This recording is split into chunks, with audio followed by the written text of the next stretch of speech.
Ladies and gentlemen, boys and girls, children of all ages, guys, gals, non-binary pals, welcome to episode, this is what, 225 of the Strompcast? We're moving along. It's just the two of us today. No Danny, no Sam. They abandoned us today, bastards. But it's okay, because you got myself and you have Christian. Chris, how you doing today? Doing all right. I felt very different ways on Sunday, or I guess, well, today's Tuesday, right? So yeah, not yesterday, the day before. I really didn't expect to take anything from that game. And I was doing the calculations. Okay, we got 4. What's it going to mean? Ultimately, the gap's down to 5. We did lose 2 points on our rival this weekend, but all things considered, it doesn't feel like that bad of an outcome. Yeah, considering where we were, like especially after the first half of the game, which we're going to get into in like 2 seconds, I will take that. We had long said that the 7-point gap was essentially there, so you could afford a bit of a slip up, 1 or 2 slip ups max.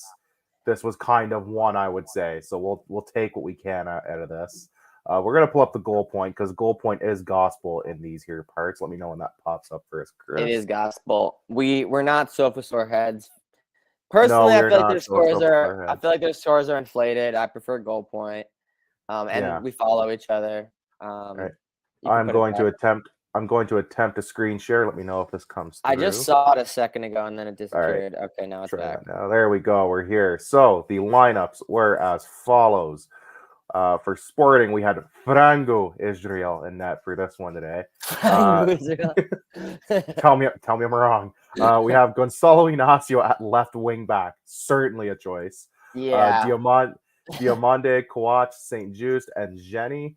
Midfield of Braganza and Hulmand. Forward line of Pedro Gonçalves, Trincao, and Paulinho. Substitutes of Jokeres, who got 2 goals in a minute.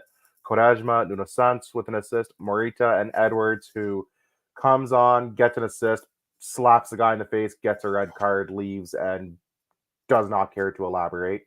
Porto started with Diogo Costa, Zé Pedro, Otávio, Wendell, and Martin, who had a great game.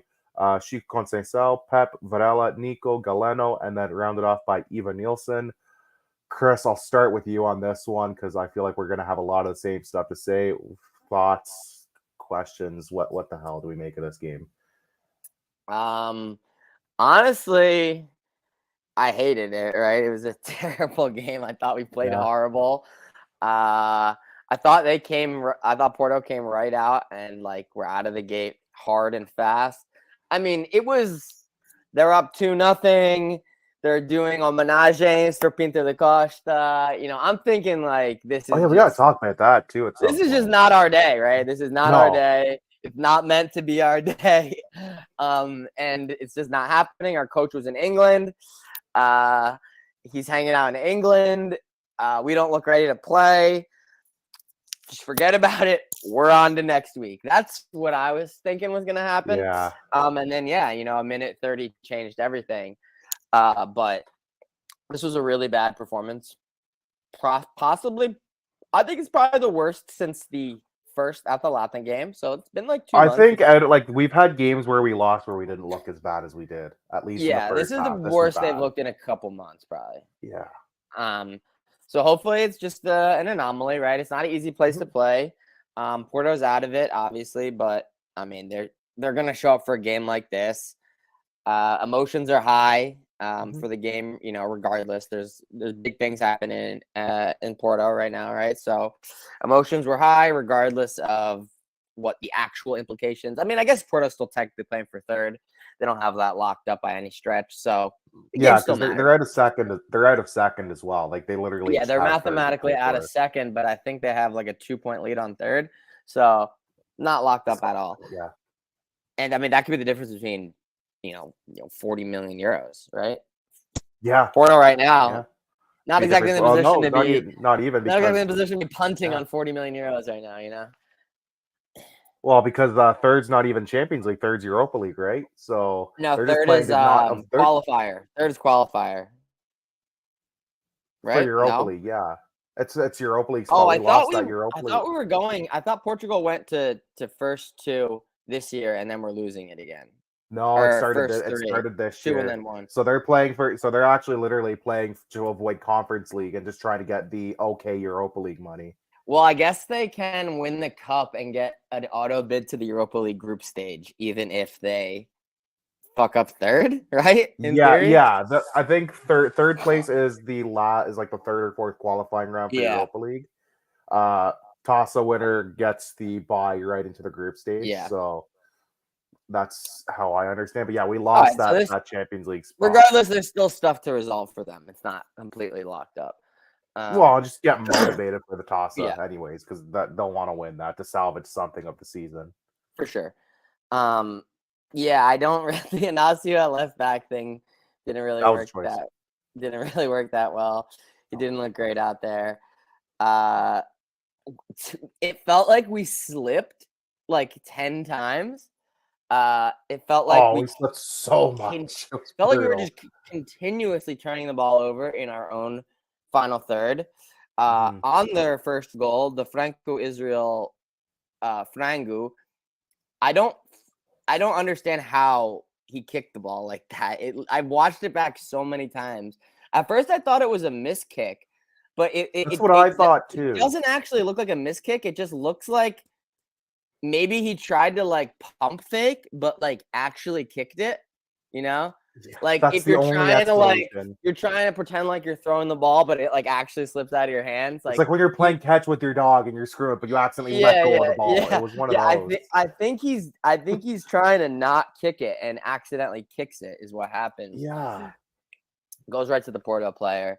Boom. The second goal is also very fucked up. I forget who is the one who carries the ball, but they carry the ball from inside their own half, all the way to like 25 yards outside Sporting's box. Humland either slips and or gets his ankles broken. Probably a combo of both. Combo of both, probably. He does that. Humland goes down. He's still dribbling. I mean, he dribbles like 65 yards without being challenged. Yeah. And he plays one pass, touch, goal. Like, it was so simple.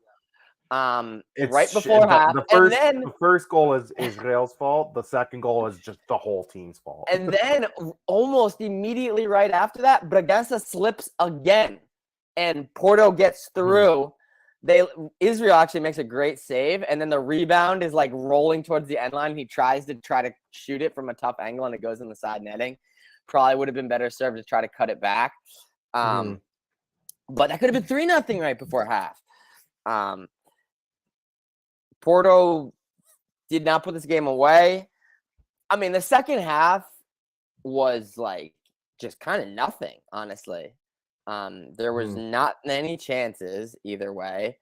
It just felt like Sporting was out of ideas. Yeah. I don't think we until the Gyökeres first goal. I don't think we completed. Nothing really happened. Like they had sustained pressure and created a bunch of we sustained some pressure, but we weren't creating chances. But there wasn't any. Yeah, there wasn't maybe any one or two half chances. It wasn't until the goal, which caught even the commentator on the Portuguese feed off guard. He caught him off guard. He's like, "Oh shit! It's in the net. All right." It was kind of surprising. Then right off a kickoff, they just score again. Just unbelievable. Edwards, Megs, two guys, and the pass. There's two Porto players slide tackling for the ball who miss it by that much. Yeah. And it goes through two guys' legs. Yeah, it's brutal. It's unbelievable. So yeah, I mean it's like a miracle 85th to 87th minute. Possibly a little bit undeserved. But Porto we take it. Were made to pay by not really doing anything in the second half. They were way too comfortable. Which I mean, I guess 9 times out of 10 they would have been fine probably, but they got to 87. They got it. But yeah, I mean, before the game, I was running a thought experiment, just kind of if we lose, it's 4 points. If we tie, it's 5. It's 5. Benfica going into the match week was back by 7, which is 3 games. Yeah. And now it's 2 games. So they have cut it to 2. And a draw or a loss did that. So if you're a Benfica fan, sure, you'd like to be 4, and you feel a little disappointed that Sporting's stolen a point, but you're still happy you have brought it from 3 to 2, which, I mean, that's really all you can ask for. Now you got to try to bring it from 2 to 1, right? But if you're a Benfica fan, I'm going to be honest, it's not a bad result. No. It leaves you very much still alive. It gives you more life than it would have leading into this match week. Because if they had won, it would have pretty much been Jover at that point. And we would have. Yeah, I think if we won, we was basically over. And they would have needed 3 points from their last 3 games. Like, I think they would have been fine. Yeah, I agree. Yeah, I'm not gonna add too much on the game itself. I'll pick out some individual people. Israel on the first goal. That's totally on him. He almost saved it too. Like, he was like that. He does. From it. It like glances. It's just I like we said, we don't know what he's doing. That was very much like the inexperienced keeper showing there. Unfortunately, Diomande was horrendous. I know people were harping on Inacio at left wing back. Diomande was so bad this game. I was crying for them to take him off. He was bad. He does that sometimes, to be honest. Braganza did nothing. Paulinho, who we've got to talk about a little later for some fun news rumors, him and Esgaio, was just not getting into any space. We really didn't do anything. He actually probably had our best chance. He probably had one of our best chances on that header off a corner kick. Very similar to the goal he scored against Tottenham. It goes over, yeah. I mean, to be fair, our best chance is a header where the guy heading it isn't even looking at the net. Yeah, he's not even looking where he's trying to head it. Speaks to what was going on. Yeah, the subs that Amorim brought on, like, I understand Jokeres is exhausted. Like, it was basically like a maintenance day for him. Like, he had picked up a bit of a knock and was just couldn't play the full 90. So I get that. I think if Amorim would have had it in an ideal scenario, he wouldn't have played at all. But seeing as we were down 2-0, he had to try to salvage something. Yeah. I think I'm surprised at Inacio at the wing back. I figured Nuno Santos might as well have just started at that point. Because when he came on, he actually played quite well. Got the assist on the initial Jokeres goal. And honestly, like, if you have Inacio back at center back and Diamante's not starting, we probably don't look as shambolic with a proper left back in the side. You wonder just that one change alone, how much of a difference that would have made, because we saw it in the second half how much more composed they looked. I'm not going to say too much more on Jokeres because 2 goals in a minute. If anybody ever tells you can't get anything done in a minute and the minute's too short, show them Victor Jokeres highlight from this game. Just unbelievable. And yeah, like you said, it's a very fortunate result. It could have been a lot worse. I actually, as soon as they scored the first goal 7 minutes in, I thought we're gonna get peppered like Benfica, and we would have we were lucky that it was only a 2-0 deficit heading into halftime, I felt, because we looked so disorganized. We were sloppy on passes. Porto was all over the place. They were just excited. They were fired up. The fans, I mean, Porto fans, you don't need to tell them to get excited. They're riled up on even a bad day. Then they do the homenage for Pinto Costa, who we'll have to talk about that election. We got a lot to talk about today, actually, now I'm thinking about it. Just news stuff. But like, they were all over us. They would have been deserved winners. It's just on them that they started defending the lead a bit too early, and we got a bit lucky with a couple chances. 5 points down from a 7-point advantage. It's not the worst. We said at the top that if they lost, or if you need to drop points, at least it gives you 1 or 2 games buffer with like 4 games left. 3 games remaining now, if I'm not mistaken, and they need 5 points. Although, if they finish tied with Benfica, I've been seeing the number 4 tossed around. The reason is because if they finish tied with Benfica, right now we hold the goal difference. It's like plus 15 over Benfica. So because we each won 2-1. Yeah, head-to-head's useless. Yeah, head-to-head is useless because we both won 2-1 at home. So goal difference will be the deciding factor And if they are they're tied on not points. gonna catch us there. I'd Unless they be win both games like 8-0. Yeah, they've got to at least put up like one or two wicked performances and hope we like Unless they not only play draw points but don't put 9-man up a lot. sad with a goalkeeper from the C team in their Yeah. 11. But yeah, like I don't see them scoring that and also sporting like not only just dropping that many points, but also just not scoring anything at all. Like it's just statistically very unlikely based on the data we have. So technically, it would only need to be 4 points to clinch, but in actuality, to outright clinch and not go to tiebreakers, it is 5 points. They are at home, coming up to Portimonense, and then they go away to Estoril before finishing at home to Chaves. We have a good record against Portimonense, especially at home, so I'm confident for that one. Wrapping up this game, Chris, man of the match, if you have to pick one, because I'm picking Thick Vic for me. It's not even a question. He saved the season. It's tough to pick someone, honestly.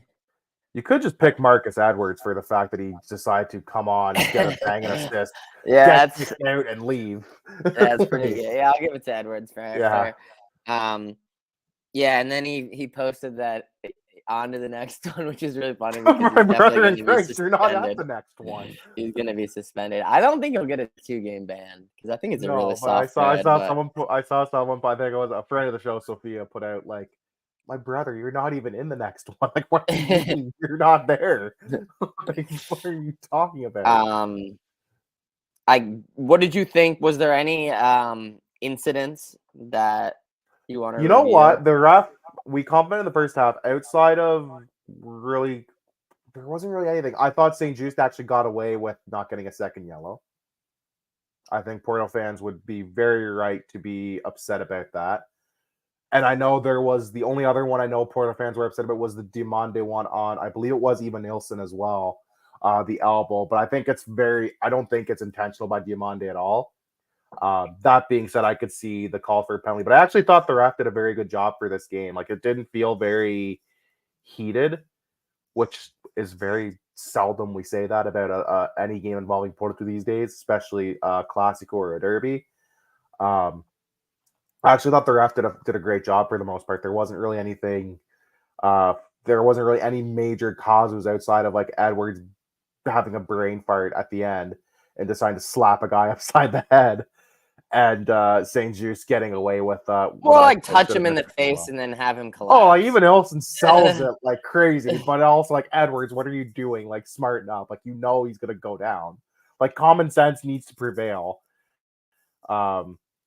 But yeah, that's really the only instance for me that stuck out. Like, it was a very well officiated game, very uneventful in that regard. Outside of those couple kind of causes or incidents, there wasn't really anything huge. There was no like post match brawl or like shouting or shoving matches this time, which was nice. It was pretty calm all around. Anything else to add to this, Chris?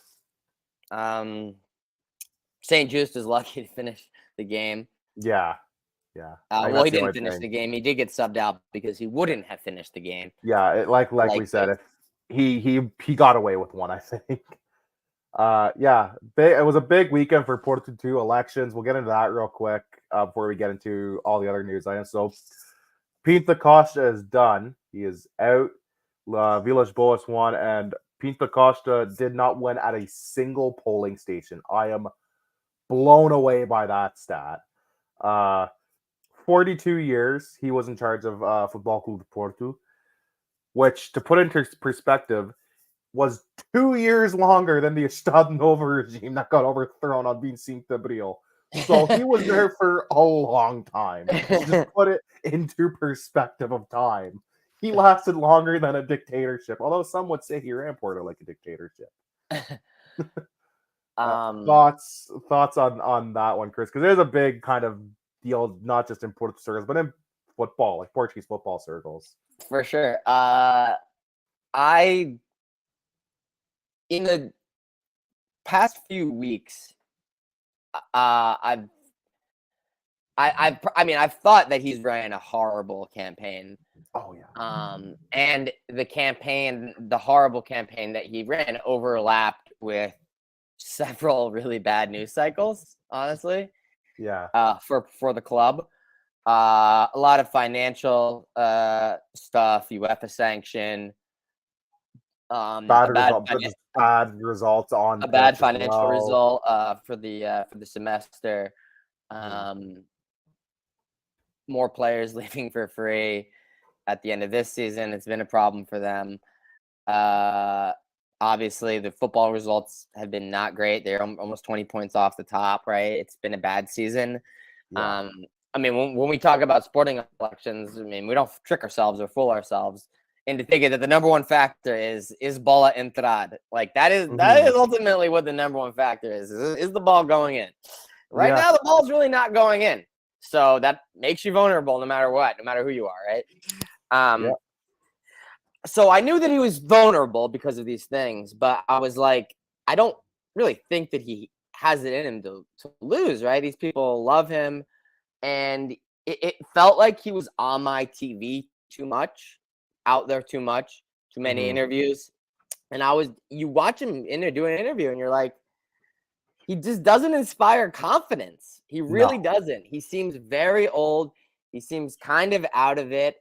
And like you can be the best leader in the world, whatever. You can be so smart, but like how you come across is almost more important, right? Um, Perception yeah, is a big thing. exactly. And I constantly was thinking to myself, I think that he should probably chill because the Yeah. more he's putting himself out there, the more people are getting the opportunity to be like, I'm not really sure about this guy anymore. Um, so I really think he should have run a strategy where he was less visible.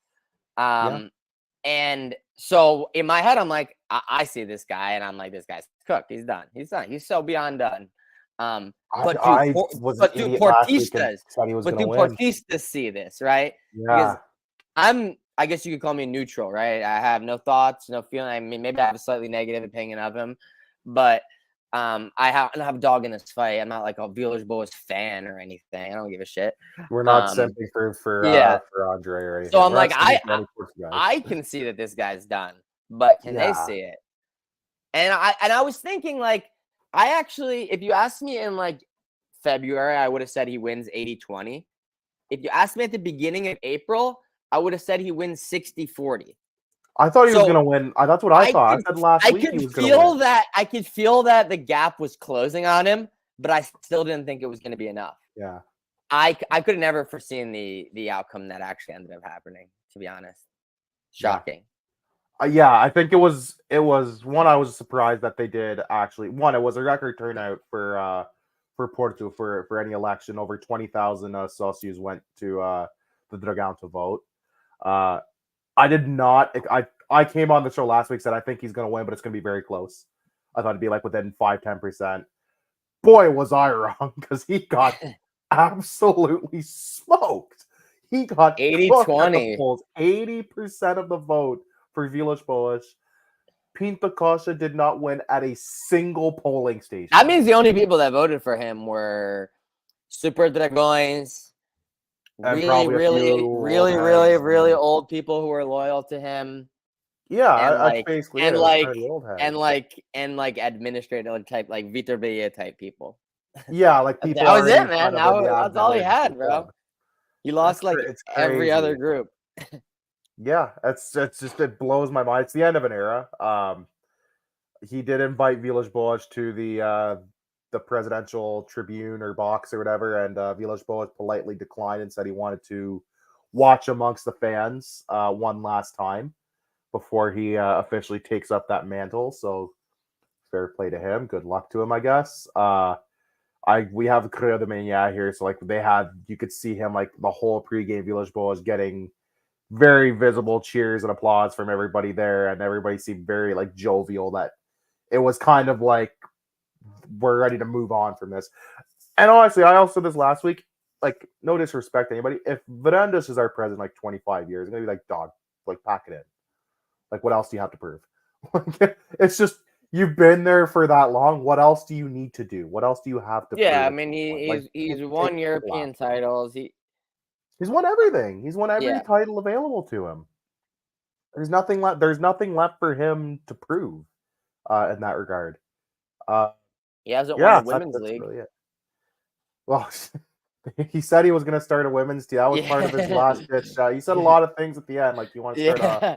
a women's team, you want to start a futsal team, which I'm baffled they don't have a. I've always been baffled they don't have a futsal Yeah. team, Yeah, they especially really should get considering on that. the success of both Sporting and Benfica, not just domestically, but like in Europe, how competitive they are. Like even in recent years, like Braga started to He creep up defended on that by them. saying Real Madrid doesn't have a football team or a Well, yeah, futsal team. Barcelona has a futsal team, and they Okay, cool, destroy man. everybody. Like, cool, dude. Cool, man. I don't know what that has to do with you. Like, I'm not saying like futsal, like out of your modalidades, like futsal is probably going to be one of the more pricey ones just because of the quality. If you want to be competitive, you do need to spend some money. Yeah. But yeah, like I was just always baffled they never had a futsal team, whereas like we do and Benfica does. We're playing in the Final Four soon. Like, just blew my I mean, mind. And yeah, we're a futsaling country, right? we're Our one of the national best team is one of the best in the futsal world, one of the best leagues in the countries on the world, right? planet. Yeah. Yeah, it is It's shocking, crazy. kind of. Yeah. Only one Twitter question today. It comes from Nuno Gabriel. I'm not going to put it up on screen, but I think it's good topical. Nuno asked, do we think Amorim's trip to London messed him up? And is that why he got the starting 11 completely wrong for the Porto game? What do you think about that, Chris? Because I don't have a strong thought. I think he just got the lineup wrong in general. I think the London trip wouldn't have changed too much. I I feel the same way when NFL head coaches or coordinators do an interview Mm-hmm. like 2 days before like a divisional playoff game. Yeah. I'm like, don't you have like something else more important to be doing You not have shit to be doing like for right your now. current job, not your future job, like the one that you currently have right now that you have a contract with. So yeah, I mean it's gonna be a bad look, right? If they win, no one talks about it, right? If they lose, people are like, what was going on over there? It's a bit interesting. I low key felt the exact same way about Jorge Costa. I'm like, if Avsad is kind of falling off, they were in first, now they're in third. Now they're in third. Will And they blow quickly falling promotion? behind. They had a game today, they won. I was like, if they lose this game, Jover. Jorge Costa has not been working on tactics the last week. He's been doing anything but. He has been doing Porto elections and hanging out with Villas Boas, and he is not fulfilling his contractual obligations. But you know, they got the win today, so he's off the hook for now. Yeah, I just think it's a bad look, probably. I will say, you know, his like apology, I guess you could call it, on Friday, maybe, or it was Saturday. like Thursday or Friday. It was like right before the. I think it was Friday, like late. It was the Friday news dump. Do you think that apology happens if the interview went well and like he was taking the job? Or do you think he only apologized because it didn't work out? I think it would have probably happened anyways because there was going to be backlash regardless, and people were probably going to ask him questions. I think we get the apology we got though because the interviews either went that poorly or just were not productive at all. Yeah. Because we do have an additional tidbit to this story, or not. Because I mean, it's like he's like, "Oh, I made a mistake. Like, oh, I shouldn't have done that. Bad timing." It's like, I mean, you knew all that. Yeah, you knew all that though. You knew that. You still like, did. You I knew wasn't that. You like, still did it. I know you weren't like surprised to learn that. Like, you full well knew what you were doing, which is fine. It was very much. You want to take care of your future, man. You take care of yourself first. I get it, but like, I mean, you knew what was going on. You knew what reaction was going to be, and like, so I guess it is good that he owned it in some way. But like, I mean, he knew, right? He knew and was like, I'm going to accept the ramifications of this decision.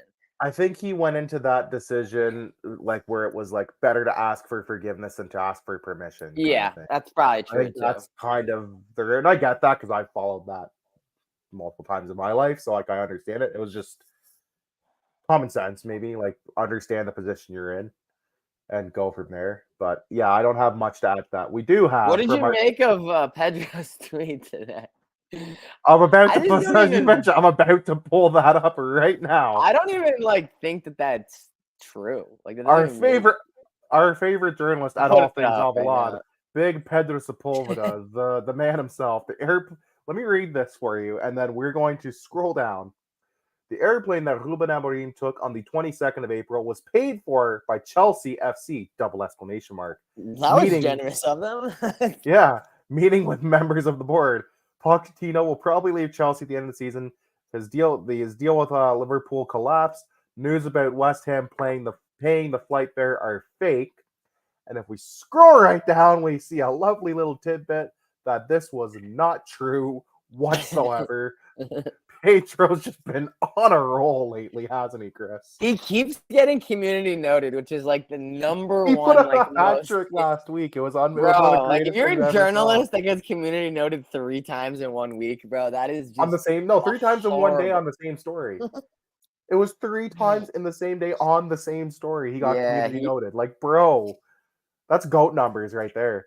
I know he's got sources, but he tries to go pound for pound with the big boys sometimes, and he ends up looking like He an needs to idiot. not go pound for pound with the big boys. This was not one of Pedro's finest moments. That was almost embarrassing.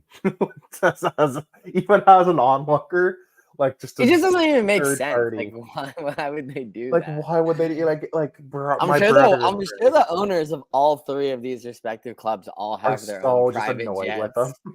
Like the Like, Liverpool owners have a jet, the Chelsea owners they probably have 6 jets, bro. they Like probably they have multiple jets, my guy. It yeah, was the just West as Ham like an owner probably only onlooker, has 1 jet, but like as an onlooker, like seeing that tweet today and then see the community note and then multiple like other journalists and outlets like saying this is totally fake. I was like, bro, just give up. Like I do think enough's that enough. that is a job that he could get linked to like next, right? Because like Liverpool's out, Oh, for sure. West Ham appears to be out. Um, I mean, we've said it on the show, even in previous episodes. Like, I mean, obviously, Chelsea will likely be opened up for him. it's not an appealing job, right? Really, not as appealing as the other ones, I guess. But it is a big club. It'll be a big salary. He'll get a Yeah. big budget, stuff like that. Yeah, it'll be interesting for sure. The only piece of transfer news we have, because I will get to predictions, fantasy, and then we break down the remaining schedule. Let me share my screen a second. This broke today. I want to get your thoughts on this rumor. So I'm not even going to translate. Paulinho and Isgaio are allegedly ready to leave Sporting and will be heading to Saudi Arabia, according to TSF Radio. Our 2 goats, Chris. What do you make of this little mini bombshell dropping? Because I have some thoughts. I guess it is not that surprising, but also I found it a bit surprising. Yeah, I found it kind of strange. well, I mean, we have literally in the last episode or 2 talked about how Isgaio probably doesn't even have the quality for Liga B win or MLS possibly. That's the The Saudi surprising league part, is is that a there's lower allegedly a level. market for him. As someone who has watched all these leagues, the Saudi league is definitely the lowest. So, well, not in like the world, but like of the ones I just mentioned. Yeah, So yeah, I mean, I think he could maybe, I think he can maybe start like get some minutes at Al Ettifaq or something like that. You know? oh, he's going to Al Nasser, baby. No, no shot, He's bro. linking up. He's linking up with the No boys. shot is he Could going you to any of the big imagine the clubs. scene? I would pay. I would watch Saudi. I would start tuning into Saudi league games just for that. Just I would pay money, like actual dollars, I to wish see that. I mean, whenever these reports come out, they're always just like Saudis. Like, but which teams though? Like I what teams? mean, Because there's there's a like difference. yeah. Like I don't like I mean, I followed it closer when the title race was like not over. Mhm. But like I mean, there's a lot of teams, man. There's a lot happening there, man. Like uh my only thought is I'm shocked that there's a market for him somehow still, allegedly. I Uh think that we could get like Paulinho though, like we're not gonna get 20 million. No, But you're the not making your Saudis money might back pay on like Paulinho, but 15 though, or 12 or something. yeah, you'll be able to, I think, just based on his form this season, like get him into They'll close to pay double more than digits. any European club would pay for him. They'll pay more than almost any club will pay for him. Yeah, so I mean, it's probably the best way to recoup the investment. Yeah. I guess if you're making money off of these two guys who you had no expectation to make money off, that increases your chances of like Amorim staying and Jokeres staying, because I guess you'll be in the market for another striker regardless. But like if you lose Paulinho and Jokeres, suddenly you need two starting caliber strikers Yeah. on your team, right? So I assume with Paulinho leaving, it might open up like space for Rodrigo Ribeiro or somebody else, or they reinvest some money into somebody from inside the league. Isgaio, I mean, I assume they're going to roll with Jenny, and they expect Fresneda, as he'll have like a full preseason and he'll have had the whole season, even though he's been off and on to prep. They would expect him to make a jump, maybe. So that might be the plan. I don't know. I like Paulinho. He's grown on me. I was a hater early He had on, a but better season this season than he did last season, that's for sure.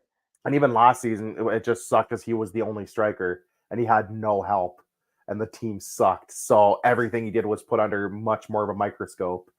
But he's been good. He's been pretty good this year. I mean, I know he didn't have a great game last game, but he's been pretty good this season. Like he scored some big goals.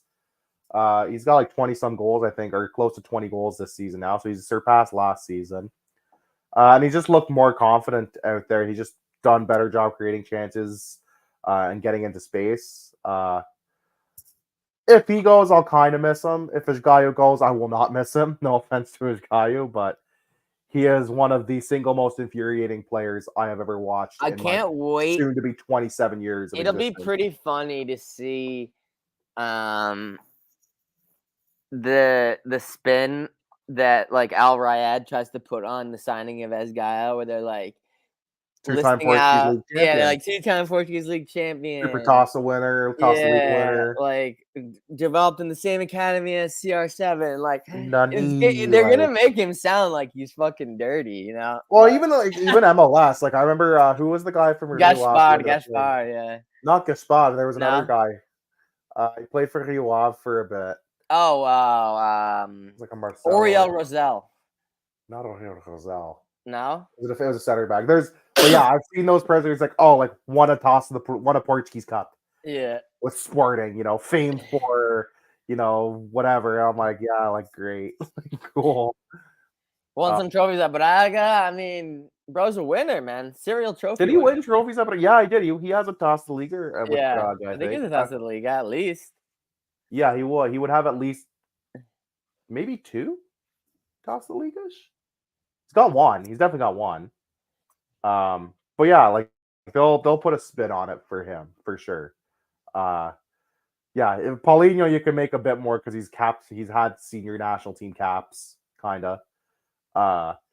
He's also had success with Sporting. He'll potentially win, a second league title. He's won a couple Taças de Ligas with Sporting and Braga as well.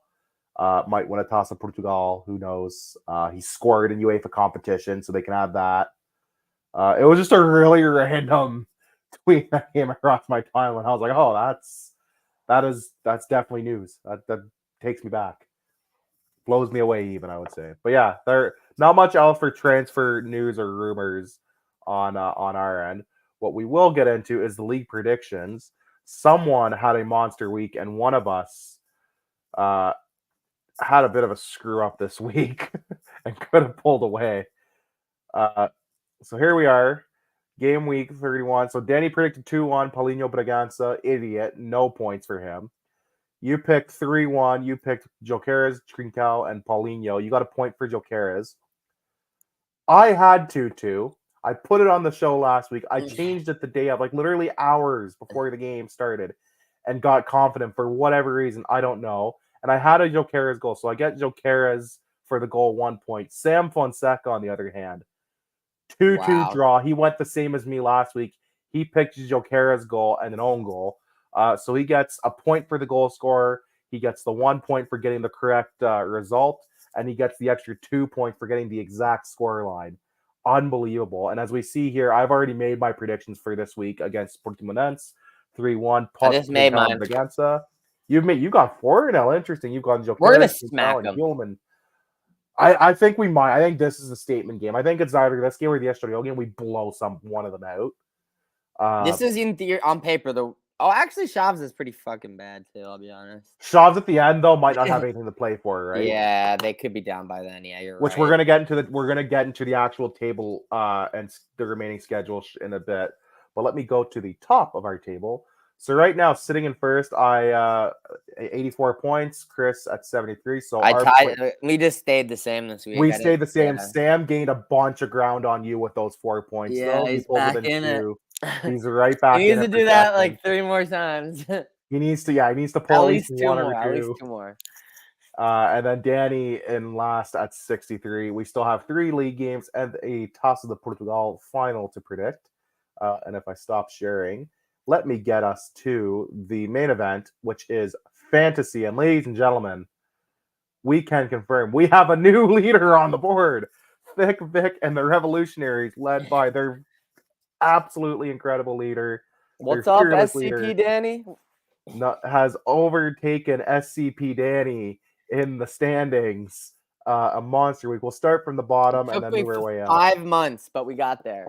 Bro, what was the point difference at one point? It was like 100. It was like almost 200 points. Yeah. It was like it was like maybe like 150, 180, something like that. It was crazy. So we'll go to Sam's team first. So he's got Banza as vice captain, Mujica, and a big week to have Jokeres as a captain with the 2 goals.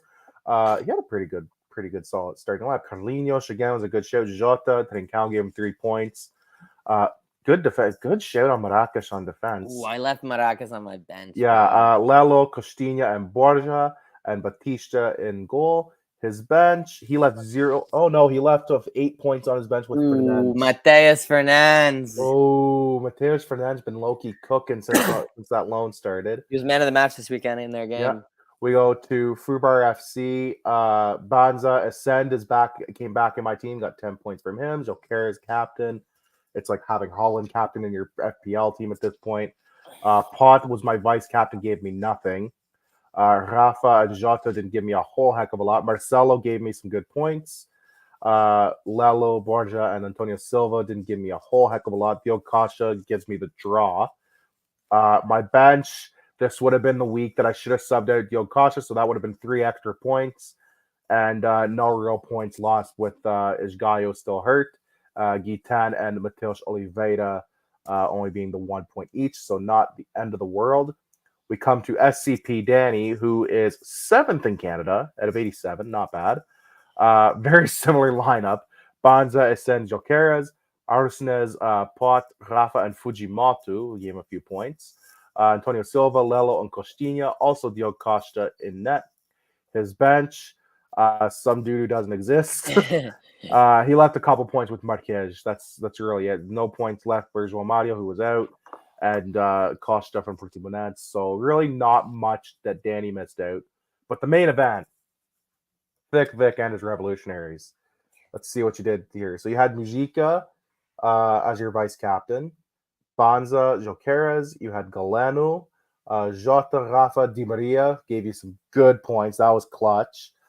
And Gaspar on your Bruno Gaspar, Sporting and Vancouver. He was an addition this week. He was an addition. Yeah. Costinha and Antonio Silva, and then Franco Israel had a bad game. I was also going to take out Antonio Silva because he has been putting up pretty bad numbers recently. I took him out. But this coming week. Danny has him too, so I was like, I'll just take the cancel out. I took him out. I took him out this week. I will have. He deserves to be taken out at this point for sure. Left a lot of points. Old Richard, my guy, Ricardo Value, aka Old Richard. That's my guy. Left fair points. Also could have got some extra points with if he had Falcao in and Maracas as well. You got good points. You left these two, Maracas and Venue, are the two that really cost you. So if we go to the leaderboard one more time, we'll take a look. Chris is only just a couple points up, but it was enough for him to leapfrog Danny. And then I'm in 3rd place, Purgatory. And Sam is how many total points am I up on Danny by? You're at 1967. He's at 1965. Oh my god. Okay, so it was only a point. It was only a point when me and Sam were on last week. It was only a point. Because you had left somebody, I forget who you left on the bench. I'm like, if he didn't leave this guy on the bench, he could have leapfrogged Danny by a point already. Because you literally left like a max 2 points on the bench. Like, he could have even this week if he had been paying attention. He was lacking. Crazy 3 weeks stuff. to go. Who's gonna 3 take weeks it? to go, a lot happening, and we are going to now get to the league table and the remaining schedule. Let me get ready to share this tab. Share screen. Here we go. So here's the standings as it goes. So 5-point advantage on Benfica at 81. They have 76. We have 3 games left to play, as do they. Relegation battle. We'll check it real quickly. So Vizella's cooked. It looks like Shavs might be cooked as well by this point. You've got to make up they've got to make up 5. They've got to make up 6 and 5 points just to get to the relegation playoff. I think it's Jover for Shavs. So I think even if things are still up in the air in that last weekend for us, I mean, they could go down. Both of them could go down this weekend if things don't go right. Yeah, if they both lose, we're gonna look Yeah. at the matches. If they both lose this weekend, it's Jover, anyways. But yeah, I think by the time we play them, in the final match day, it's gonna be done. So the match week schedule, we have Portimonense, a nice 1:00 start on a Saturday. Actually, nice to get a little bit of an early kickoff at home. Sold out, by the way, the Alvalade, which is nice to see.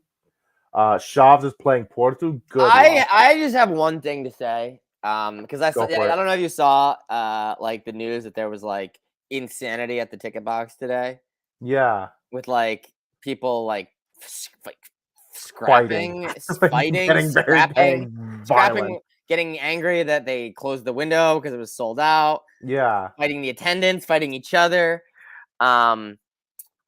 Where were y'all a month ago when there was 30K in the stadium?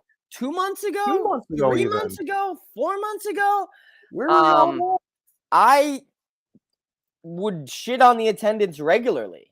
Yeah. And now looking like champions is sold out. Everyone wants to cut. That's been the story of Sporting for years, though. Too.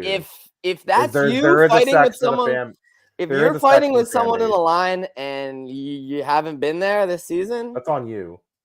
man, that's just embarrassing, man.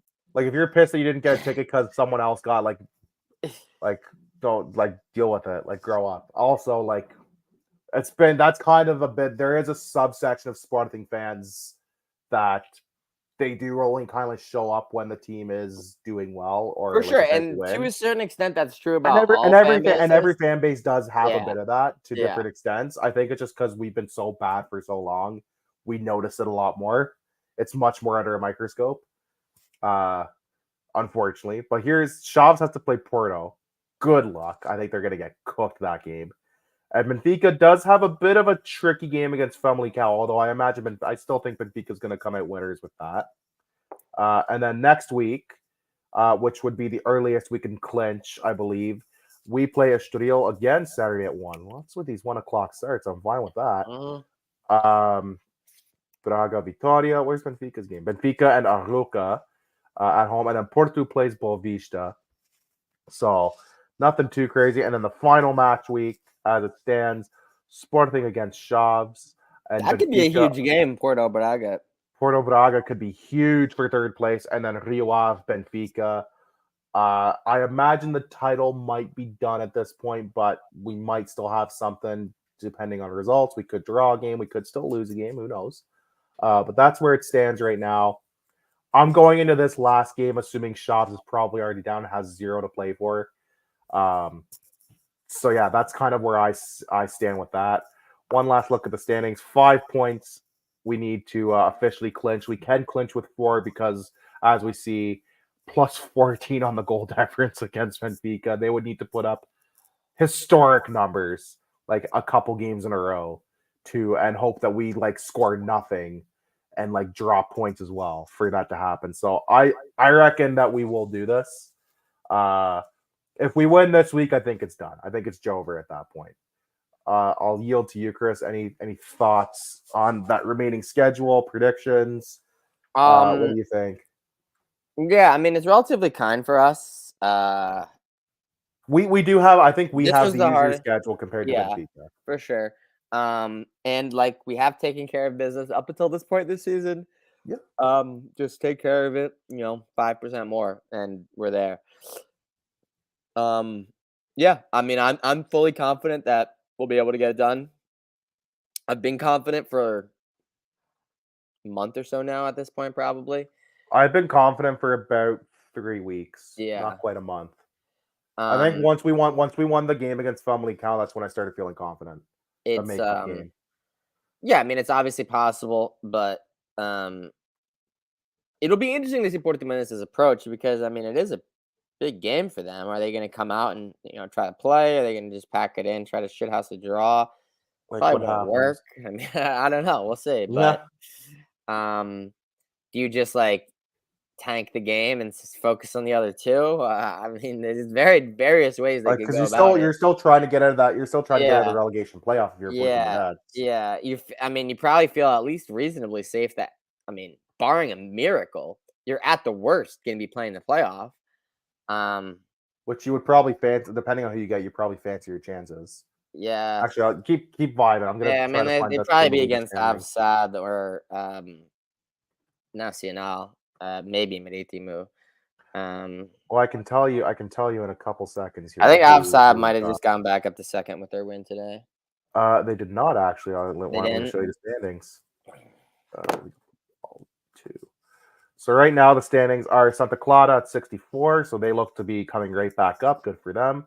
Nacional coming back up, so it looks like we're gonna have two island teams at least next year. Hmm. Oh, they tied Nacional, but Nacional has the goal I difference see. right Okay. now, so they're tied at points, and then not too far behind them with a couple Yeah, games left it's tough though. It's is tough. is Maritimo, but I reckon it's gonna be Ovs. It'll probably be God. those three. It's just what order, right? Yeah, I imagine I imagine Santa Clara is going to be one of the automatic ones for sure. They played well, I, and then if I we I actually already look, know. I know who Santa Clara's next game is because it's important for the team. Other team that they're playing. They're playing Belenenses. they're playing Belenenses, who Yeah, is trying to stay pull up. off a relegation escape to get. They're only 1 point They behind were Firenze. on like 19 points like 3 weeks ago. So Yeah, they've pulled 1 point back of 16th now with 3 games left, so that's one to keep an eye on. If you're interested in the Segunda Liga. But yeah, right now, as it would stand, Portimonense would play Aves in the relegation playoff, and we would be like Santa Clara and Nacional coming up. And that is our Segunda Liga corner for this week. Any Modalidad stuff this week, Chris, that we are missing before we um, wrap it up here? women's footy. Benfica and Sporting both won. Yeah. So tables unchanged. Sporting 2 points back. Two How many games to games? go. 2 games. Oh, I was gonna say I thought it was two Yeah, games ago. two Okay, games to go. Yeah. so still So still everything to play for. still Still kind alive. of in our Still hands. alive, but 1/3 of the opportunities for the others to drop points has passed. Uh, Handball lost for the league. Uh, I mean, they have a couple losses recently, Hmm. but this one was finally for the league. Um, so I believe they're 2-1. They lost to Porto, but they're still 2 points up on them. So Yeah, that's good. Uh, Basketball won their last regular season game, and now the regular they're in season's playoffs over. now. They're going to start the playoffs. They're the 4 seed out of 8, so they're in the Also, they're right in 4-5 the middle. matchup. They're in the 4-5 matchup against Ovarense, which probably starts next weekend, but I'm not sure. But Okay. that'll be their series whenever they play that. Uh, Hockey won Yep. as well. B team lost, but the game doesn't matter. They're just making up. Yeah, that I saw. They're just making up the calendar. They're already safe. They played a team that was already relegated. I believe there's Nothing really 1 or 2 matters. games left there as well for the B team. But they've been safe for 2 weeks now, so it's not that interesting. uh, trying to think. I think that's really it. Yeah. Handball, hockey, basketball, women's. Oh, futsal won as well. Yes. So they're in first, stayed in first. They won, I think 3-0, something like that. And the playoffs for futsal definitely gonna be starting soon as well. That Yeah. is usually they Is usually go the latest. yeah, when is Final Four for futsal, by the way, for UEFA? That's gotta be soon. That's probably also pretty soon. I'm actually gonna look that up. Yeah, let me know because I know it's coming. We've been mentioning it the last like 2 weeks. I'm like, I know it's coming up soon, but I haven't gone to check the date. And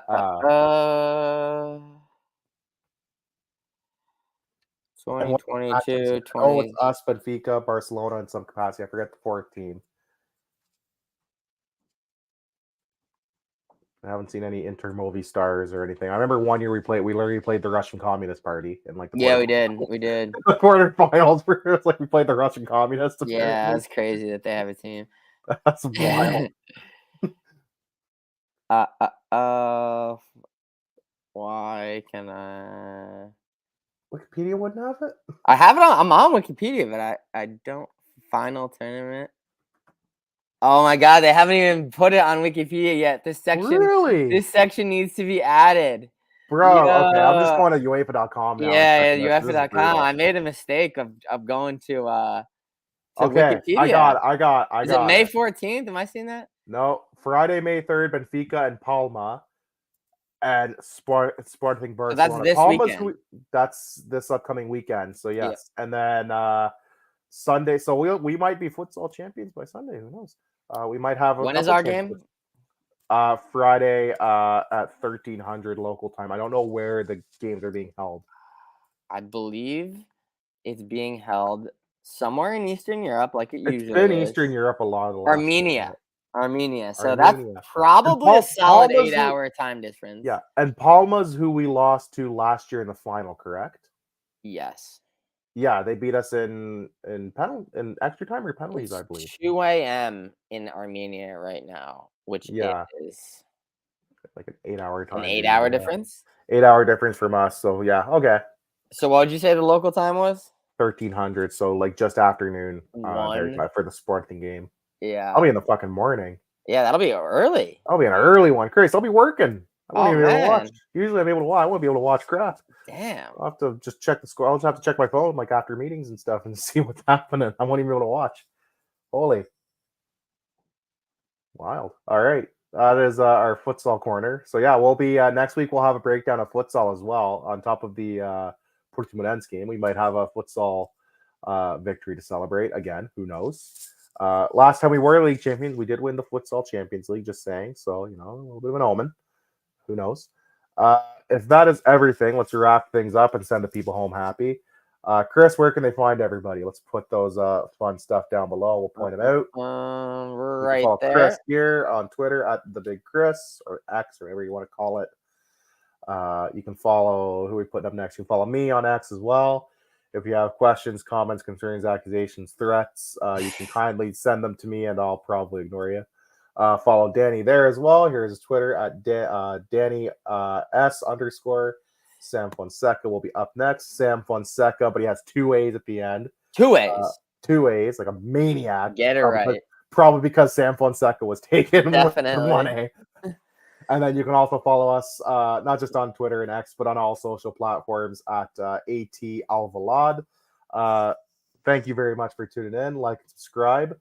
We hope next week we are celebrating a victory and that we were hopefully on the cusp. We can only celebrate on the sofa because Benfica plays after us this week. Yes, we could have a Leicester. So yeah, we can win this week, but it'll be a sofa win. It'll be a Jamie Vardy Leicester situation. They'll be having a party at someone like Pedro Gonçalves' house. That is it. I'm down for the sofa title. I'll take it. I'll take it'll alleviate a lot of stress for me. Like I'm fine with that. But that is it for the show. Thank you very much for tuning in wherever you are. Viva Sporting and peace. Where are you putting up guess the career path stuff for? What are you doing, Chief? I don't know. I'm trying to technical difficulties here at All Things Alvalade. I'm trying to I'm trying to click the outro. Yeah. All right. Okay, now I got it. Peace.